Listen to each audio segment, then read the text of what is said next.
What's up guys, and welcome to another video. First and foremost, thanks so much for being here. I really do appreciate it, and hopefully you stick around for the journey to your financial freedom. Firstly, I'm Ryan Wallace, and in today's video we're going to be covering the topic Credit Cards 101, 7 ways to build your credit score, especially for those young adults and entrepreneurs out there that are looking to build their credit and understand that credit scores is one of the most important things no matter where you are in the world. Whether you're in the US, whether you're in the UK, wherever you are, credit scores is a huge, vital, important aspect of your life because it's going to dictate what credit you can actually get. And ultimately, when I was 18, 19, 20, I wished that I had a mentor that I could have looked to understand these things because I didn't understand them. And I made these mistakes and learned the hard way so you guys don't have to learn the hard way. And that's why we're here today. We're here to break these things down so you understand them enough to actually be able to incorporate them and take action and implement these tactics into your life to be able to build the perfect credit score.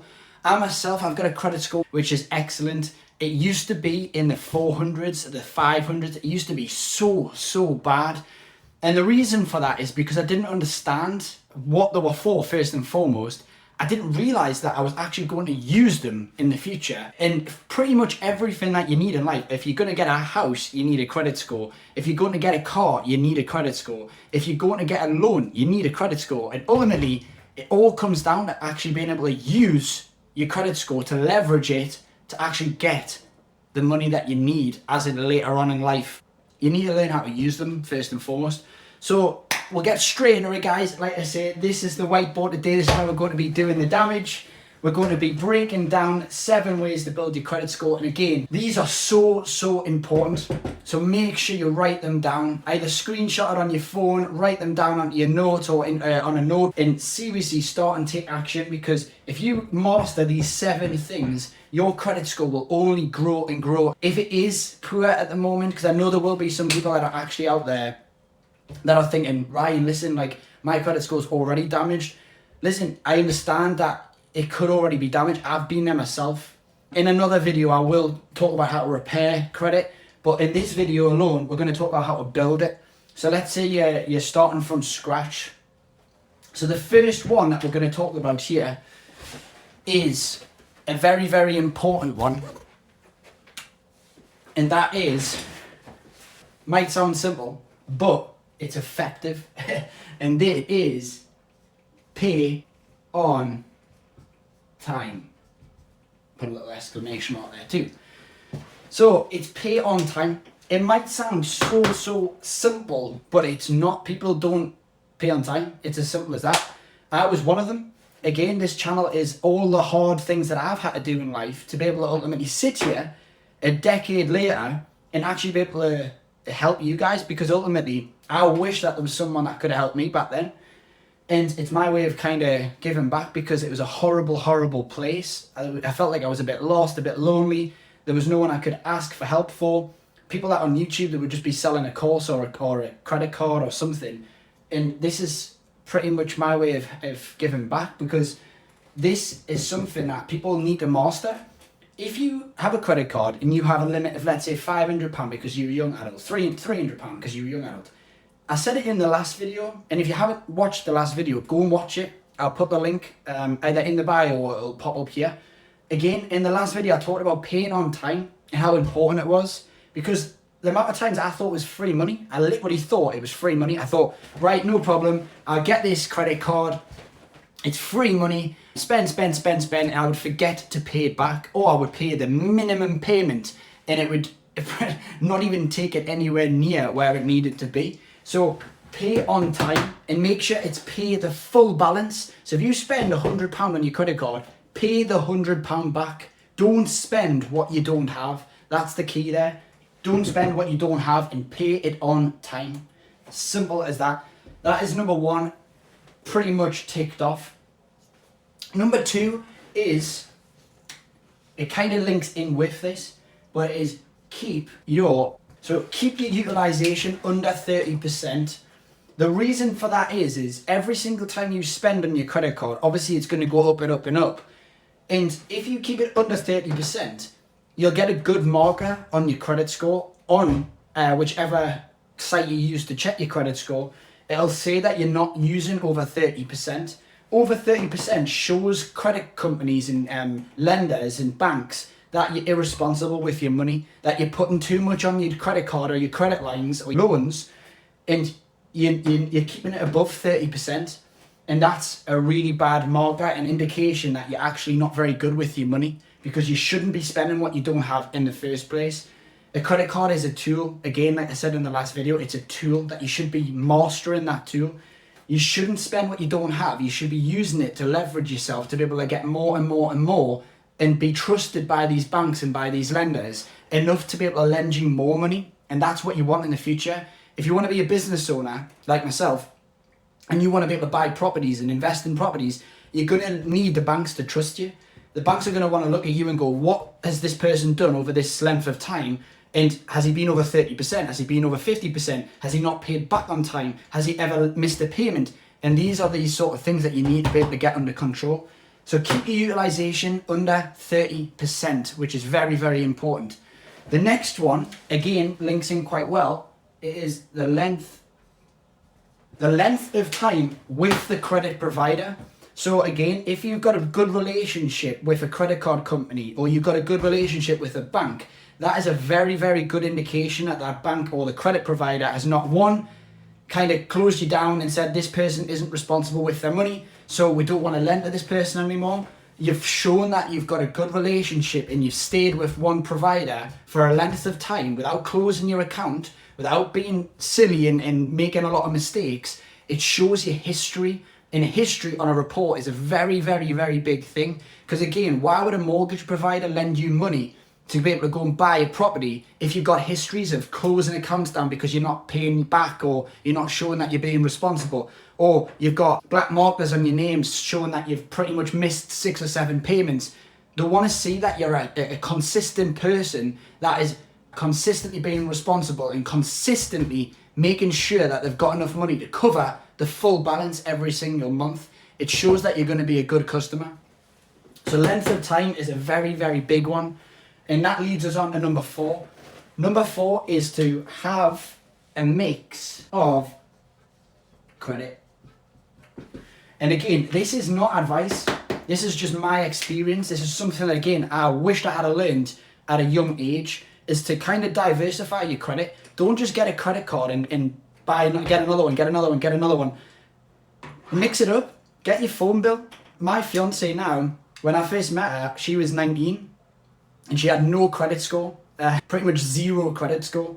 And I helped her build hers up now. And I think hers is maybe 900s. It's fantastic because she's been, obviously she didn't start where I started, where it was really bad. She had a fresh credit score and just built it up. And now hers is 900. It is absolutely amazing what you can do if you actually implement these in your life, in your routine.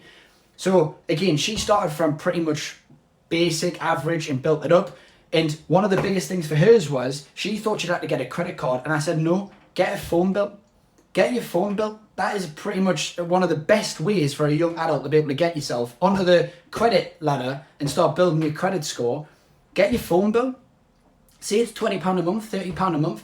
The phone providers report it to the credit bureaus, and they'll pretty much say this person's took out this much of credit and they've paid it back consistently 6 months, 12 months, 24 months. Most phone contracts are 24 months now. So you've got 24 months to pay consistently, don't miss payments, and you've now got 2 years of credit in history. There's good debt and there's bad debt. Good debt is using it as leverage. Bad debt is using it just because you don't have the money. That's a very, very important point. So have a mix of credit, number 4. Number 5 is total credit inquiries. Nearly spelled inquiries wrong, but it is what it is. Total credit inquiries. This is, again, another very, very important point. So what banks and lenders don't want you to do is to look like you're desperate, to look like you're irresponsible. You don't want to be the guy that's in the club that's talking to every single girl hoping that you eventually manage to speak to one or one of them likes you. You're going to look desperate, and no one likes desperation. And that's the same with credit.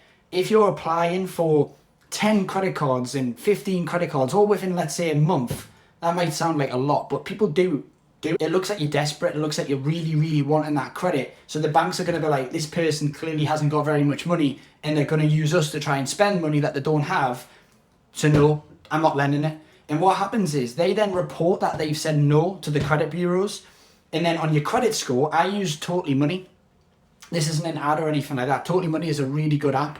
It's completely free. And ultimately, you can go on it and check your score every month. And it'll tell you that you've been inquired on. So people have actually inquired on your credit report to see what your credit score is and make a decision of whether they want to lend to you or not. And if you have too many inquiries, that can bring your credit score right down, and you don't want that. So total credit inquiries, keep it as low as possible. 1 to 2 inquiries per every maybe 3 to 6 months. Inquire and then try and increase your credit if you need to. Again, only do it if you need to leverage to the next step. Use them as stepping stones to the goal that you might have. For me, that's property. I want another investment property, so I utilize the money that I've got in a house to get another investment property. You have to utilize and use yourself as leverage and use your money as leverage. So that again leads us on to number 6. So this is a really big one.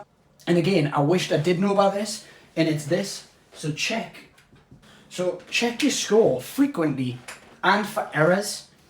This is huge for me, because one thing that I wished I hadn't done when I was 18 is I missed a lot of payments, and I ended up getting a thing called a CCJ.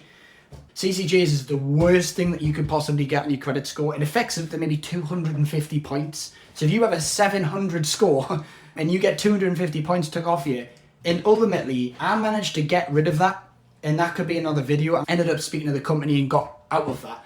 But the credit score and the credit bureaus hadn't removed it from my credit report, and I hadn't checked. So a year or 2 years later, I went to get something, and again, I can't remember what it was, and I couldn't get it. And I was like, well, why wouldn't I be able to get it? Surely my credit score isn't bad. And I checked, and the CCJ was still on the credit score.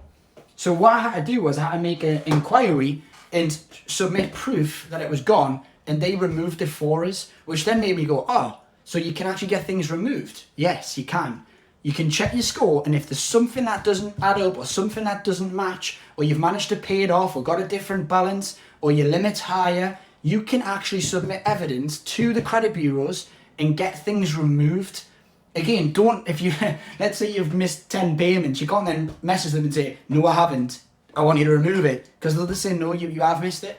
But if you can prove that you actually did pay it back, or there was a mistake, or you made a deal with a credit card provider for lower interest rates, you can submit proof and they can remove it for you. So check your score frequently for errors, because that can really help you boost your score. And the last one is a very big one. And it's, again, this is kind of targeted for the younger adults out there, or the people that are potentially in a worse credit score. This is a big one, and it is, I'm going to put my back out doing this. That is an arrow, by the way. That's a terrible arrow. Get a secured credit card or loan, or a credit builder card. These are designed to help you. And what they do is, some of the credit cards, what they can do is they can hold deposits from you. If you put a deposit down on the credit card for, let's say, £200, they hold that against the limit. So if you miss payments or you don't pay it back, they've got a deposit to pay it back for you. Then they'll probably cancel your card because you've been irresponsible anyway. They use that as a way to be able to help you, because if you can't afford to pay it back, they'll pay it back, and then you don't have a massive marker on your name. It's a bit of it's a bit of leeway for you to actually start and get yourself on that path. Or you can use a credit card builder. And again, this isn't me saying go and buy or go and get a credit card builder. I'm just saying what I would have done if I had to go back and I was in my 20s again, like early 20s or even teens. I would probably get one of these. They're there for a reason. They're called builder cards for a reason, because they don't give you much of a limit, but they know that it's because you're just starting, and there's a higher chance that you'll actually miss payments or you'll be irresponsible. So they're there for you to help you. So those 7 things here: pay on time, keep your utilization low, length of time of credit card providers or loan providers, have a mix of credit, total credit inquiries, keep that low, check your score for errors, get secured credit cards or loans or credit builder cards, and those are the 7 ways to build your credit score as efficiently and as fast as possible. And if you get this on lockdown and you get this absolutely mastered, that's going to lead to a better way of living, because ultimately everything in life is going to revolve around this credit score, especially if you're in the UK and you don't have the luxury of being a multi-millionaire or coming from a rich family. Yes, you can save your money. Yes, you can compound your money with good savings interest rates. But ultimately, if you want to go and be like a normal person and get a mortgage or get a car, you're probably going to have to use your credit score. And again, this is not me saying go and get debt. That's not what I'm saying. Only spend what you can afford or what you've got. And that's ultimately going to lead you to when you're in your 30s and your 40s and you want to get investments and investment properties. If you don't have the money there to go and spend £200,000 on a house, you're going to need a mortgage. Most people in property get mortgages. Even the most wealthy people in the world, they'll get mortgages for the low interest rates. And the only way you're going to get low interest rates is if you have a good credit score. So that's everything, guys, and I hope you've enjoyed it. Hopefully you can implement that into your life, and leave a comment below if you do manage to build your credit score using these strategies. I'll see you in the next one.